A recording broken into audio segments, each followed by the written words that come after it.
Welcome back to M&A Zing, the weekly podcast for acquisition entrepreneurs, holdco builders, and search fund investors in the UK, Europe, and beyond. I'm your host, Gareth Hawkins, co-founder and CEO of BizCrunch, an end-to-end platform and AI-powered tool suite for small business succession M&A. Today, our guest is Toby Henry, the successful searcher behind Full Circle Capital, and since late 2024, the CEO of Accelerator Solutions, a people development and change consultancy. Toby's career began in management consulting, leading major transformation programs across London and New York before moving into Fintech, where he helped build and launch Chase Bank in the UK. And after nearly a decade in corporate and scale-up environments, Toby decided to take a different path, acquiring a business of his own. In this conversation, he shares what it's really like to transition from corporate leadership to ETA and the lessons he's learned about people and culture and how to navigate an increasingly tech-driven world while staying human first and leveraging the human capital within businesses. So let's dive in. Toby, welcome. Thanks, Gareth. What an amazing introduction. I feel like I'm going to steal that and put it as my LinkedIn bio because beautifully succinct and really looking forward to the conversation. Thank you for having me on the podcast. That's very kind of you. No one's ever called me succinct before, but that's very kind. If you want to make it your OGM on your voicemail, I wouldn't be too offended. All right. So let's get stuck in. Your background, as I mentioned, spans management consulting and fintech, and now you're an acquisition entrepreneur successfully with one deal already under your belt and more to follow, more in the pipeline currently. Take us a little bit through a whistle-stop tour of that journey through London and New York and on to where you are today. Yeah, so came about ETA in a little bit of a roundabout way.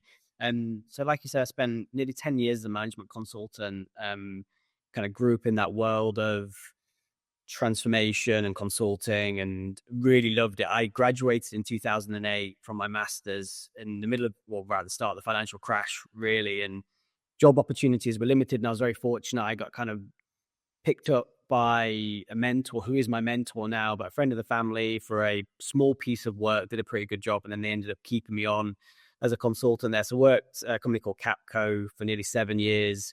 That took me across London, ended up living in New York. Was supposed to be just for 18 months to help set their digital wealth part of their business, which is what I primarily done in London. Ended up just falling in love with New York. Absolutely loved it.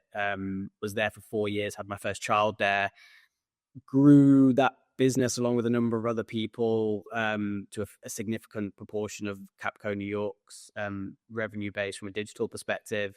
And then decided for family reasons to move back. So we moved back to London with the same company. I was getting to that point in my consulting career. I was about to make partner and had to make quite a tough decision about whether to stay in New York or whether to move back because people-based businesses and, you know, you build relationships for a long period of time. And it was quite a difficult decision, but the right decision to move back to London to be a bit closer to family and bring my kids up with a bit more space. And our apartment was about 400 square feet.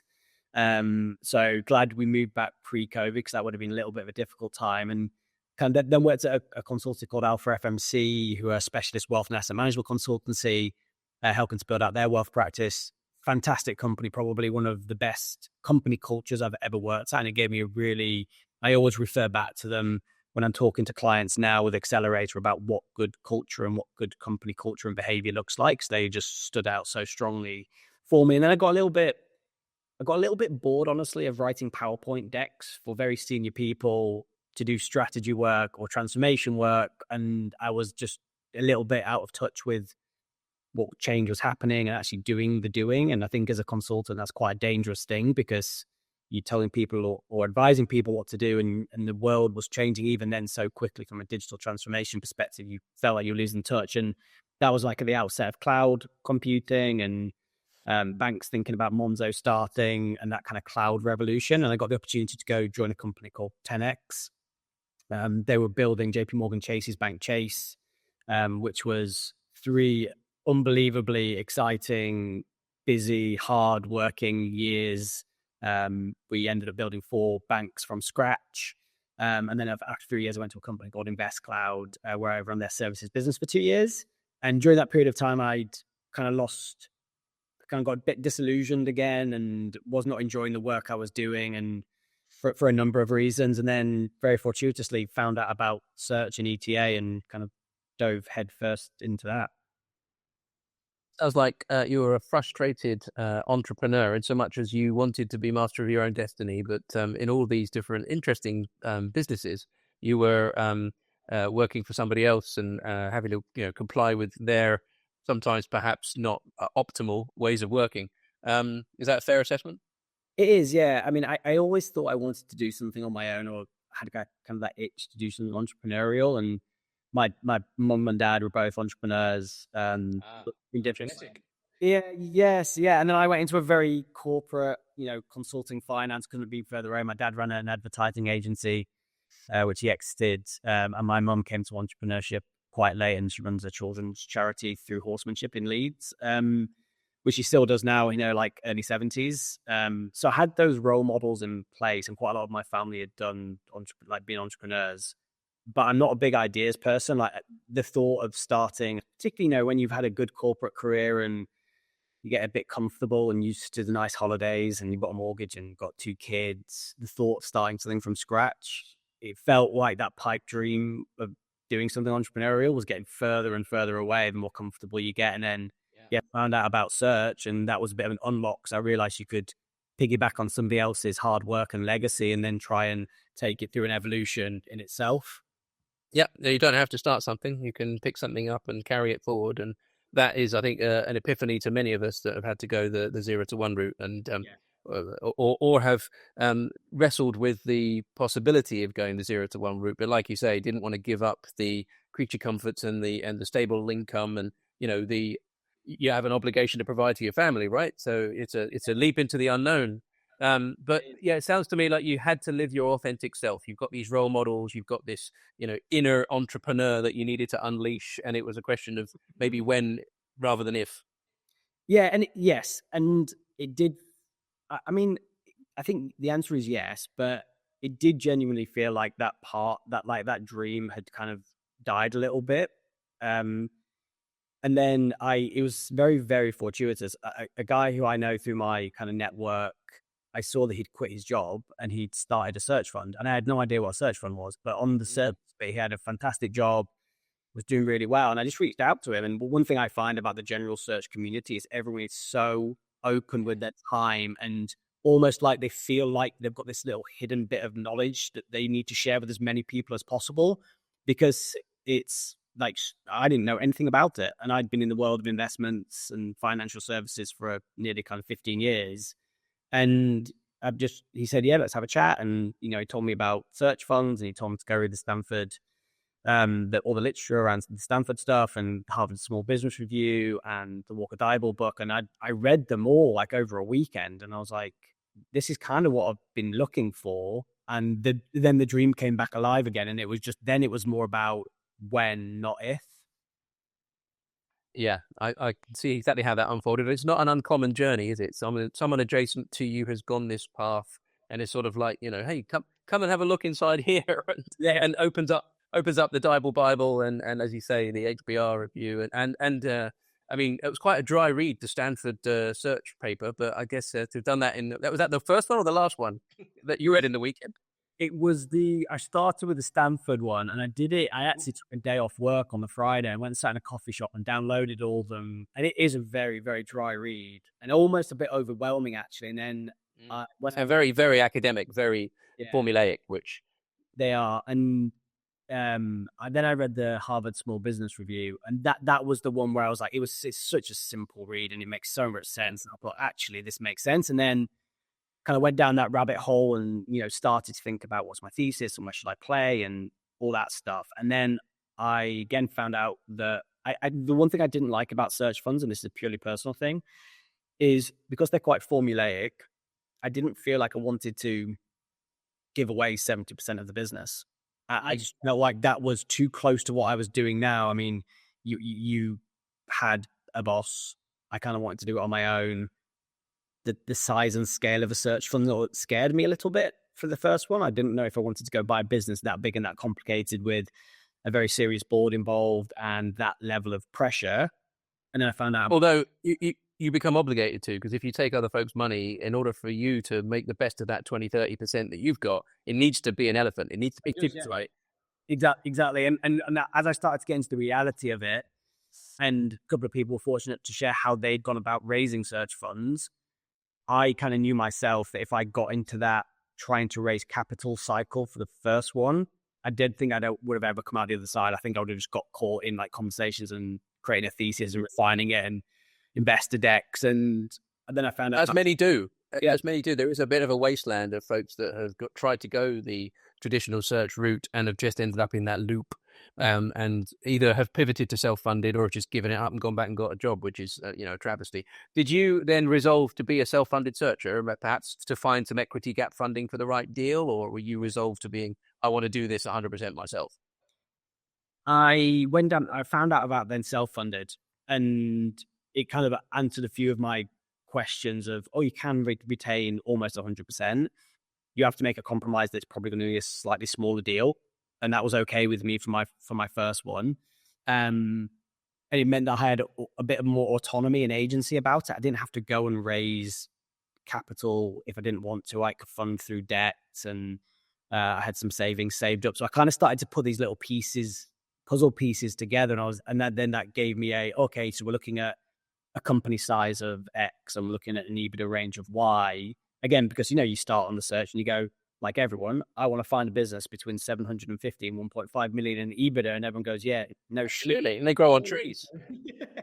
We're all looking for those businesses. So then that helped me just refine some of my search criteria. And then it was just about carving out time. So I did this while I had a full-time job. So a lot of that was just about finding the time and carving out the time and, telling enough people that were going to hold me to account as well. So I started to tell people I was going to do this. People who were close to me and would challenge me, but also hold me to account. So next time they saw me, they'd be like, hey, how's that going? And if I hadn't moved it along, there was a sense of, I probably should have done because I told you I was going to do this. Yeah, it helps to have those accountability buddies, I think, most definitely, that hold your feet to the fire.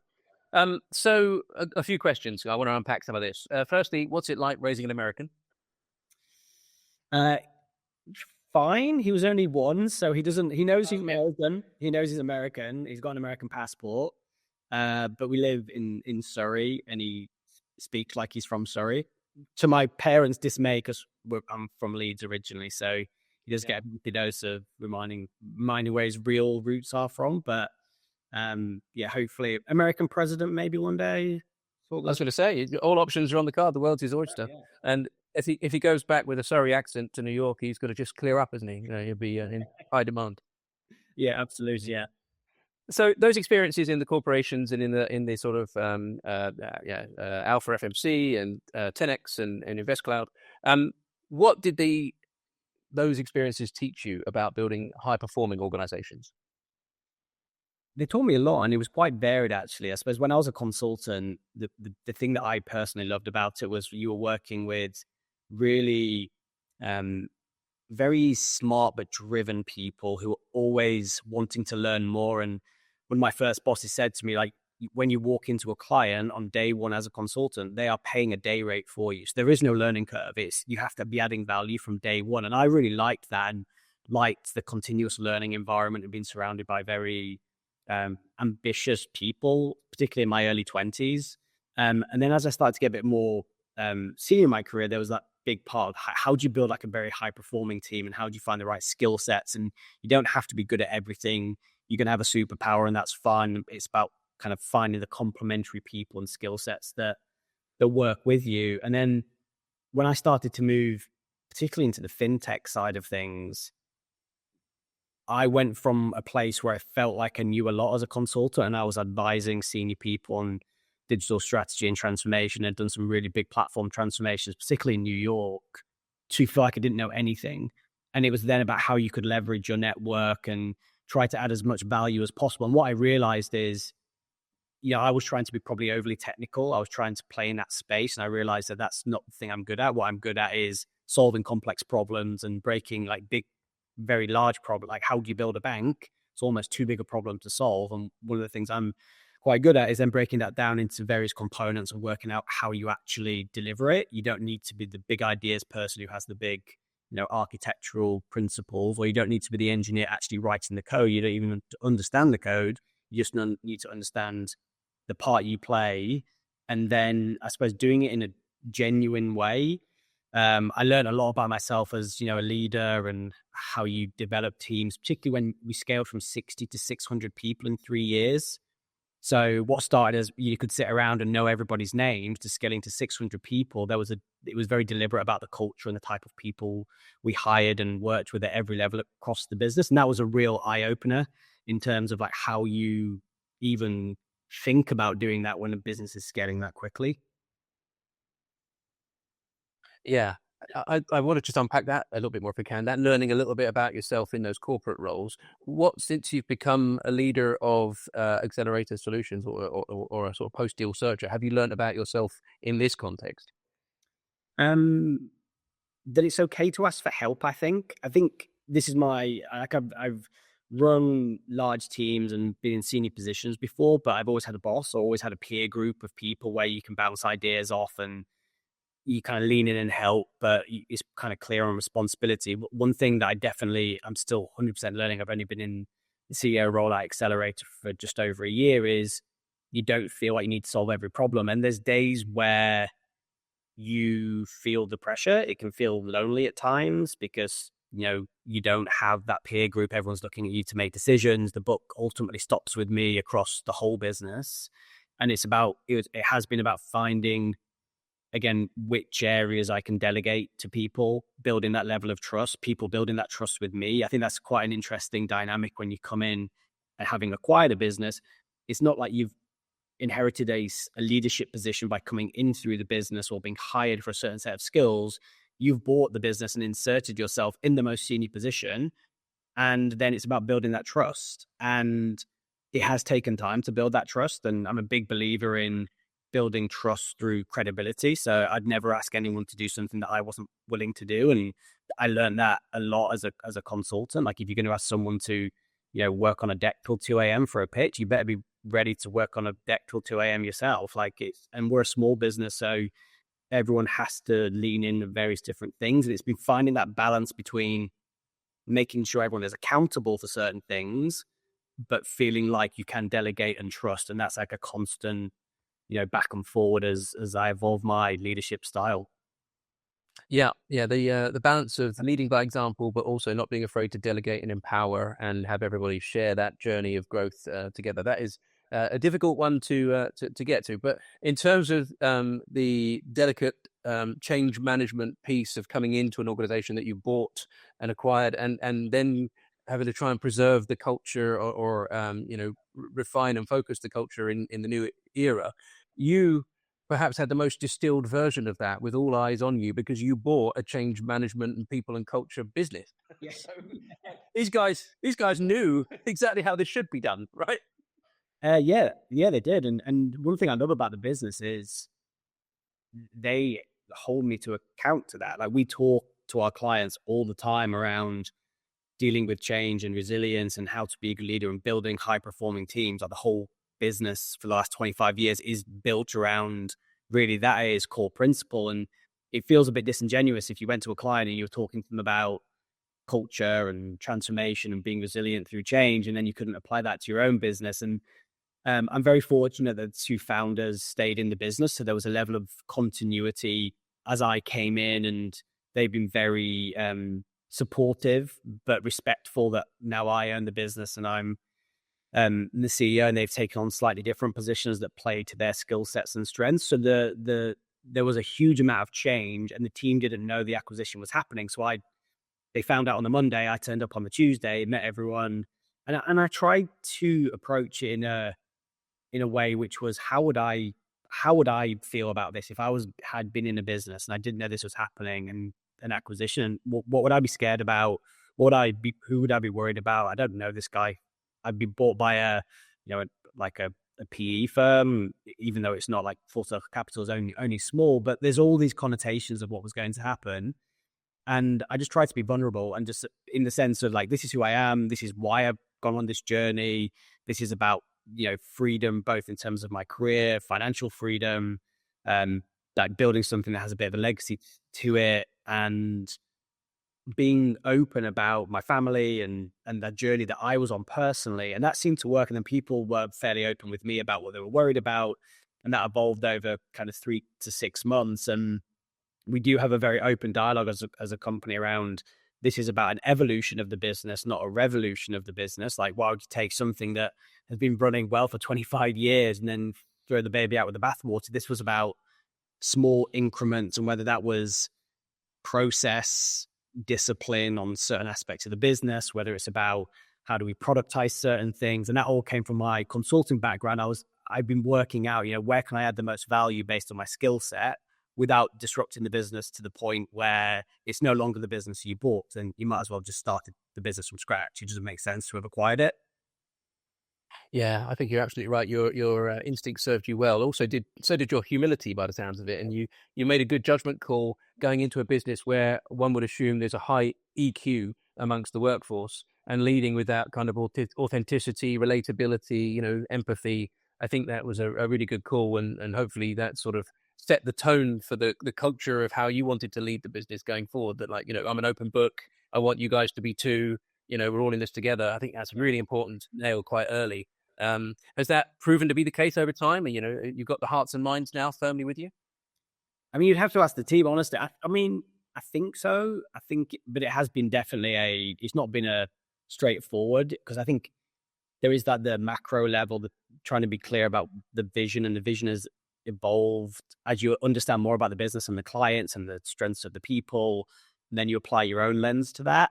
I think if I went around each of the team, they would probably give me a slightly different answer based on where they are from their career perspective, the things they like to do. But what I've tried to do generally is take all that input from the team. So we did a big piece of work, and it's probably lasted 9 months, where we've looked at our culture and our values and our behaviors, our propositions, our value prop generally. And I played that back in a redesign of both the website and the brand. And it's really resonated with the team and with our clients, which has been really nice, because that was the first point I felt like I distilled down what I thought the business was, but also put my own flavor on it.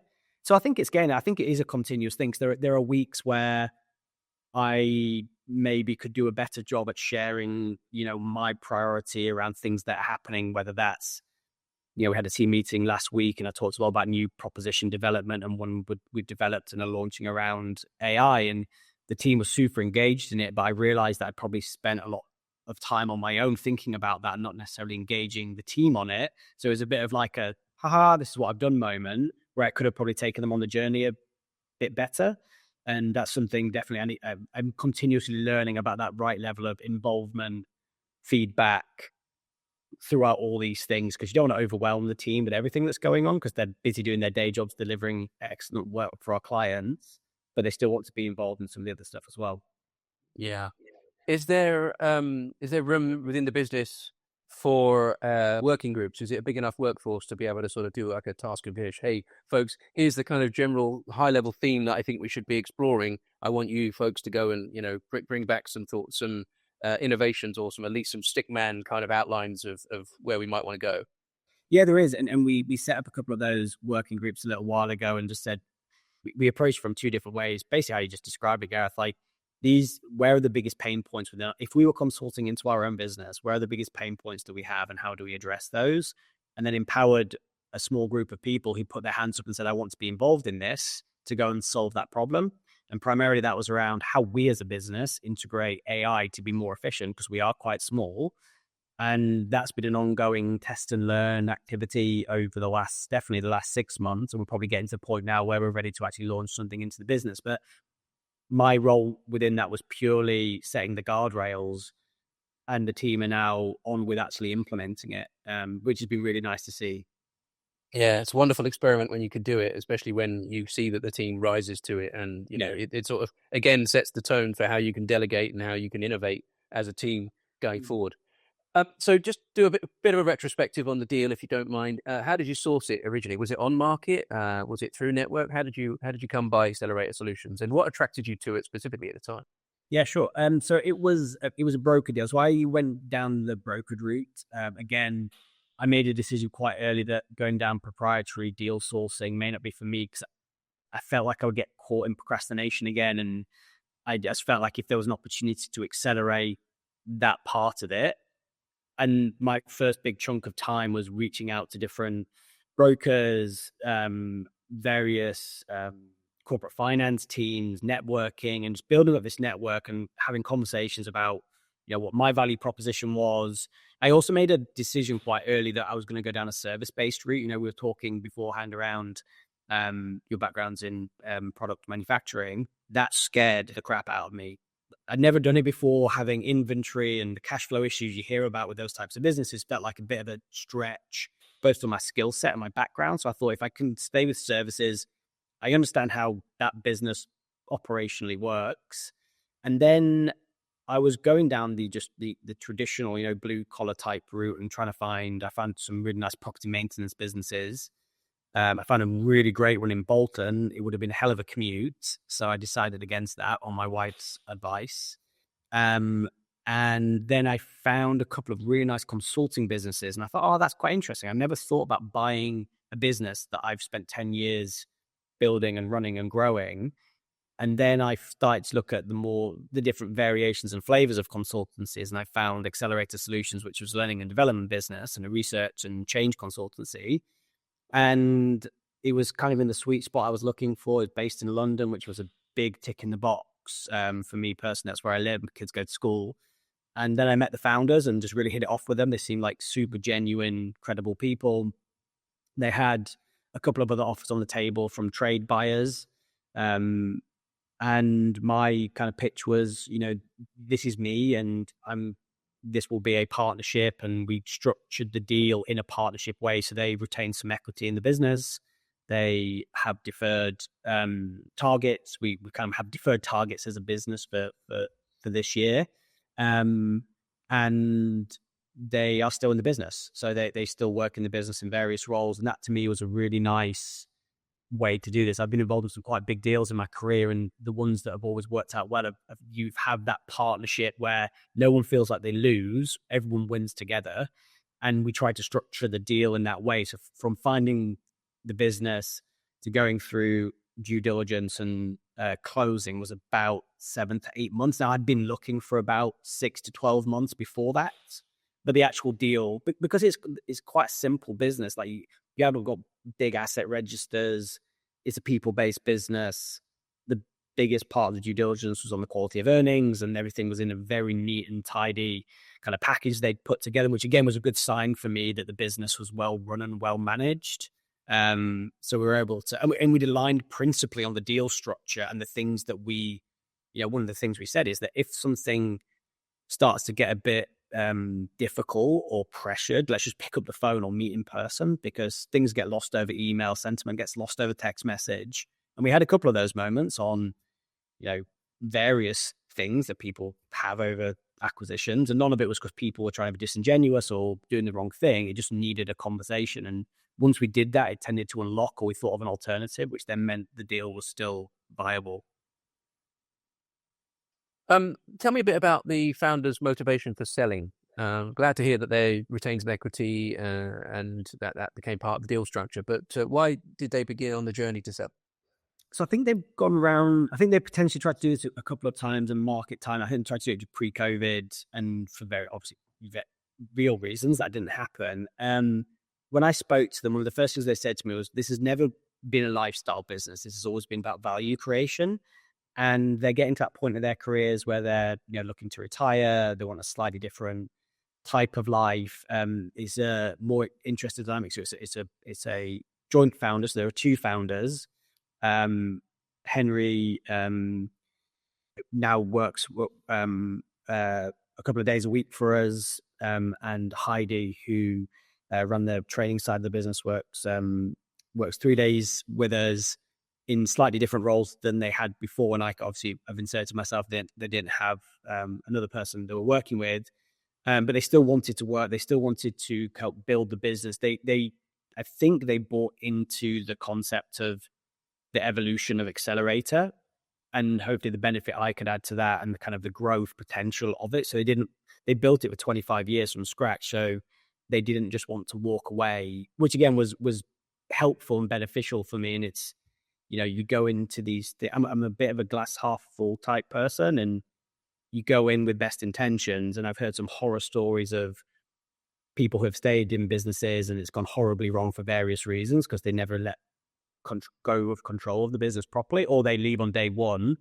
and that unearths another kind of worms. And I don't think there's a right answer to it, but I've been very thankful that both Heidi and Henry are still in the business and have been super supportive over that year, because I don't think we'd be in the position we are in if they hadn't.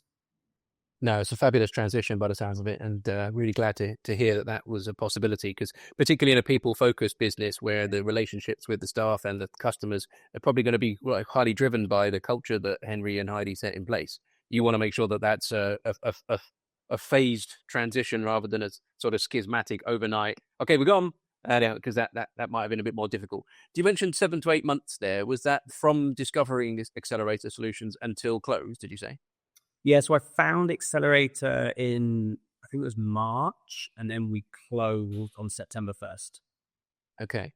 So for a simple business, that's a moderate amount of time for the deal. Was there a blocker anywhere, like in terms of, I'm thinking, and please correct me if I'm wrong, but like on the lending side, if you had to leverage this in any way to get them some upfront consideration, leveraging service-based consulting businesses is quite difficult.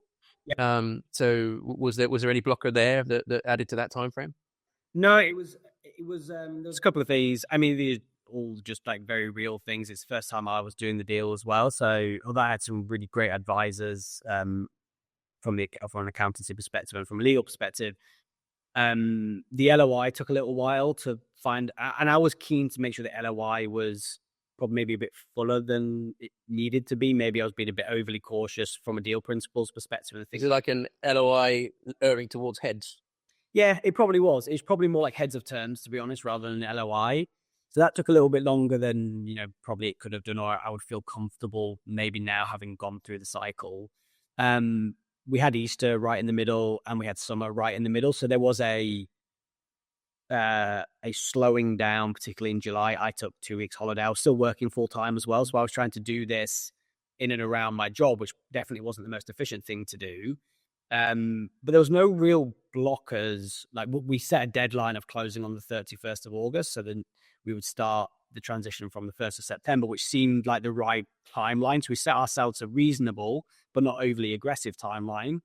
On the funding side of things, I was quite fortunate. So I realized quite quickly that the debt market at that time, and still probably is difficult. And I spoke to a number of providers about the deal, and they were okay in principle, but it was all subject to, and I couldn't give the founders that level of comfort, and I didn't want to go raise a bunch of equity. I didn't want to dilute myself too much. I had some savings that I was able to put towards the deal myself, but I had to get quite creative. So I went and approached Cazenove, who my parents are private clients of. I'd worked in that industry for a little while. I just approached them and said, do you do an asset-backed loan? Because I knew you used to kind of do that non-purpose lending type loan. It's not really a thing anymore. And they said, yep, we would do it against my parents' portfolio. So it is personally guaranteed in some sense. And that was the risk I've taken personally. I know, some people say never personally guarantee anything. I haven't personally guaranteed my house. I'm in a fortunate position where I was able to do that. Which meant I could give them certainty on the day one consideration.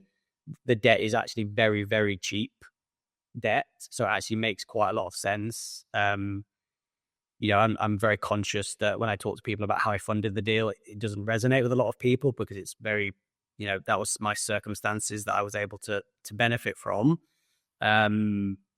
But it's worked out well, and it meant that I could structure the deal and maybe be a bit more aggressive with the deal terms, because I had one of what is historically for most people one of the most complicated parts of the deal to structure. I already knew I had that money in place, so I could probably be a bit more flexible with other things. Yeah, that's a really nice unlock, and I wasn't aware of that, but I think that's really creative. And actually, didn't require anybody to put up their own cash perspective, in terms of your parents having to, dip into their own pockets to leverage the portfolio in a sort of Lombard loan kind of Cazenove way was really, really creative. Just enough to galvanize you and make you realize, shit, we've got some real skin in the game here and we got to make this work.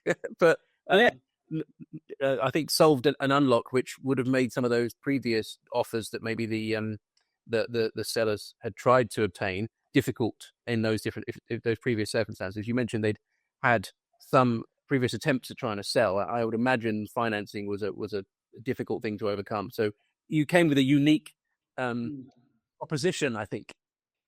Yeah, probably. And you're right. There's enough skin in the game for me personally. I've obviously made this deal with my parents as well, and I have to make good on that. So I'm very incentivized to grow this business in the right way. And that's one thing I said to Heidi and Henry and the whole team at the start was, this is not about an asset strip. This is not about trying to grow this business 10x for the wrong reasons, or this is about sustainable growth. And it has to be sustainable for me to meet my debt covenants and make sure my parents still speak to me in like 5 years' time.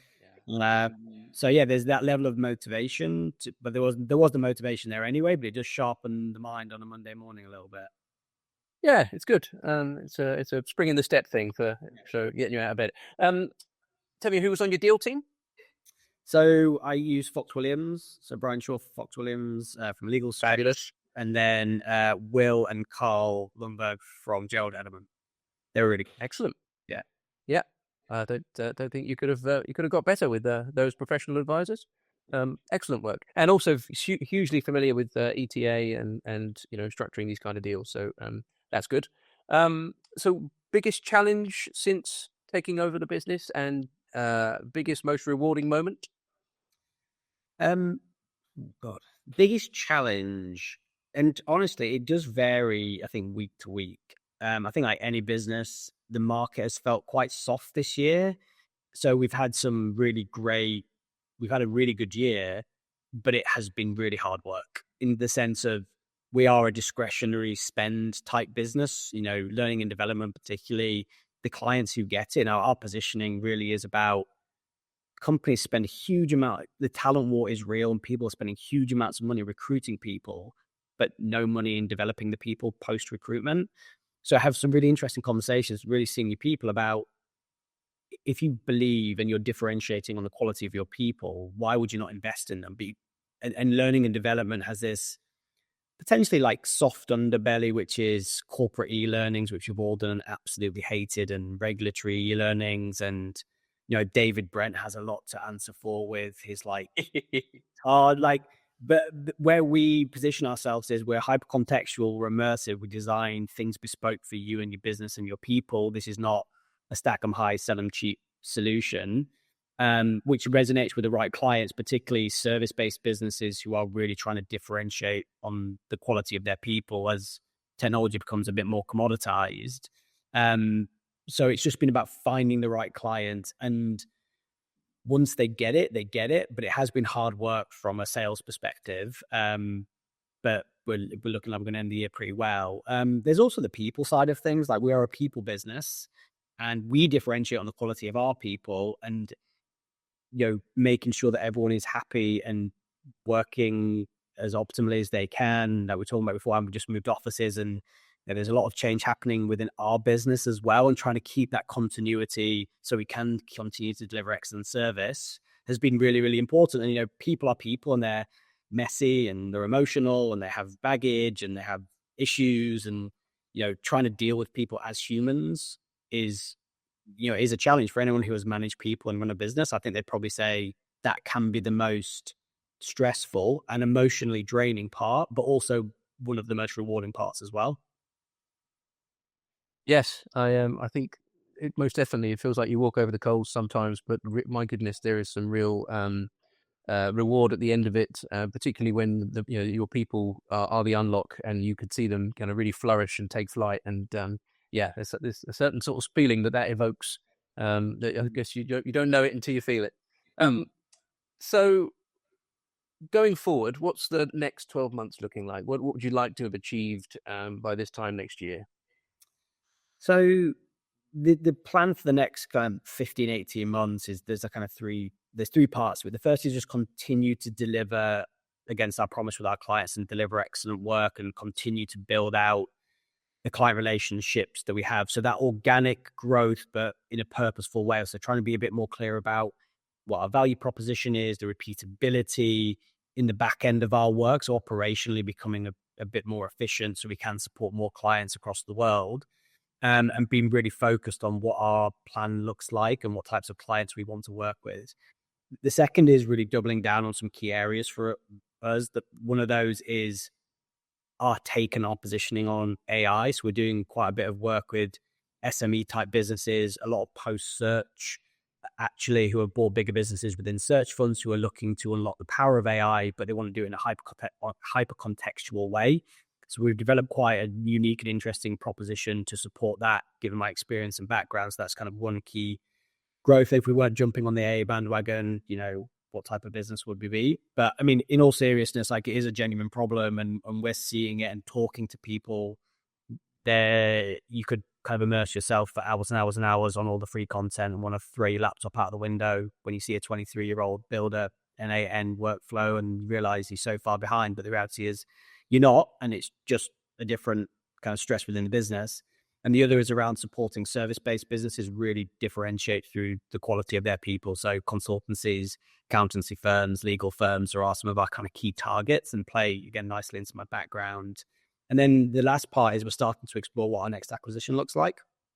So the market is quite fragmented one within learning and development, and there's some really very nice complementary businesses that we're beginning kind of talking to in conversations. That's going to be a longer term play for Full Circle Capital and for Accelerator to find the right business. I'm not in any rush to go and find lots and lots and lots of businesses. And from a roll-up strategy perspective, this is around finding the next one that's going to add significant value to both Full Circle, but then also Accelerator. So those three things are going to be the bits that probably keep me the busiest, I think, for the next 12 months. Very focused, very strategic. It sounds like, yes, it will. You started off with the right steps, defining what it is you want and knowing about how you're going to go get there. That AI thing, particularly in people and culture, is a challenge and an opportunity, I think, because yes, every company is going to have to embrace automations and AIs, but it does present an opportunity for you within these companies to make sure they can balance the cultural impact of that within their organization. So yeah, could be interesting. Just want to touch on mentoring a little bit, because you've had some, I believe you give some. How has mentoring impacted your journey, both on the receiving and the mentoring? It's been probably one of the biggest value adds that people have given me. So I've had the same mentor since I was in my early 20s, a lady called Alison Davis. And I've added to those the people who mentor me over a period of time. So I'd probably say I've got 3 mentors at the moment. They provide input from an advisory perspective to the business now. They also coach me and mentor me, and coaching and mentoring are 2 slightly different things, but they mentor me in various different aspects. So I have people who have known me, since I was a teenager, and they know my family, and they know kind of me on a bit more of a human level. They know the journey that I'm going on, but they've got a very unique perspective in the things that they've done. And I've got other people who have known me, maybe for the last 10 years as a consultant, and they provide a slightly different view and kind of guidance from a mentorship. They tend to call the BS. It's nice having those people to really, when you ask them a question, they don't give you an answer. They ask you to reflect and think about they're not there to solve your problems for you. They're there to provide a sounding board and experience. And I think I would say to anyone, but both whether you're going on an ETA and a search journey, or just generally in your career, like, find people who can give you that mentorship. I'm part of a CEO clarity group run by an EOS implementer called Rob Lydiard. And it's an organic thing that's kind of happened over a period of time. I think there's about 15 of us now, not all searchers. There's a bunch of searchers. There's a bunch of people who've gone through the search fund route. There's people who have started their own businesses, and we get together once a quarter. And we help each other through issues and problems. And that's really nice peer-to-peer mentoring as well, because, like I said, sometimes it can feel lonely when you're in a CEO position or in a leadership position, and having those people who are detached enough that they are not giving you emotional advice, but they're close enough to the experience they can give you real advice has been really, really great. Like, the type of people you can pick up the phone to and be like, I've just had a client terminate with us and we booked that revenue. What do I do? And they won't necessarily solve your problem for you, but they'll listen for a little while and then give you some advice, very practical advice. I find that super helpful. Yeah, I think peer groups are tremendous. galvanizers and motivators. I think you can access so much knowledge amongst people that have walked the journey. I mean, Rob, to be the facilitator or the sort of chair of that sort of group is great, because he's obviously been on that journey himself. He's had the exit, and now he does EOS implementation. So yeah, I think fabulous group you may have found yourself in there, and no doubt they're all getting value from having you in there and sharing your journey. Work-life balance, just to sort of get towards a close here. You've got a young family, but you've also got a fledgling business that with real skin in the game. How do you safeguard your personal time, but do what's required of you in the business? Yeah, it's really interesting and difficult. The best way to answer it is when I was in the last couple of years of definitely my corporate career, I had although I had a lot of ownership of my time within the business, I had no real ownership because my diary was booked from 8 a.m. till 8 p.m. and I was working across 3 time zones. And if a client called when I was on holiday, you picked up the phone. You were paid at a level and you were at a certain seniority that was just the quid pro quo that you'd made. So a big part of my journey was to find that level of freedom. Now, that doesn't necessarily mean I work less hours. It means that I have the flexibility. My kids are 4 and 8, so I felt like I was missing them growing up for that when I was in the worst parts of my kind of corporate career. And sometimes that means, getting up at 5:30 and working for a couple of hours while everyone's asleep so I can take them to school on a Monday. Or sometimes it means closing my laptop on a Friday at 3:00 and not logging back on. And every week is a slightly different work-life balance. There are some weeks where, I'm working with clients and facilitating, and I'm staying away for the night. I'm super fortunate. My wife works full-time in a very senior job, and we have a nice balance and conversation and open dialogue what our weeks and months look like. But since making the change, my kids have 100% noticed a difference. I'm way more present. And for me, that's what it's about. It's not necessarily about working less, because I would also feel super stressed if I felt like I was slacking. But it's nearly November now. I haven't taken a break since my summer holiday, but I don't feel like I need one right now, because actually there's a nice cadence to my life. And probably when we get to Christmas, I'm going to probably want to take a bit of time off and properly kind of recharge at the end of the year. But I don't feel that like, oh my God, it's October half term, I really need to go away for a week and throw my laptop in the pool type thing. But it's a constant like back and forth. There are some weeks that are good, there are some weeks that are bad.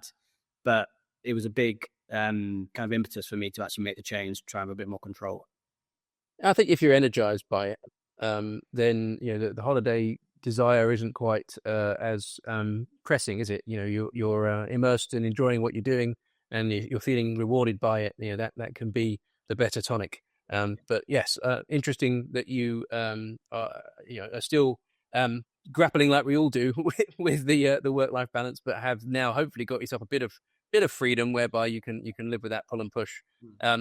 So one nugget of advice for anybody that's leaving the corporate world thinking, hey, I want to go and do ETA. What do you think they should keep in mind before they do? I mean, I would say if you feel like you want to do it and you've got the information, it's about finding out what the right risk tolerance is, I think.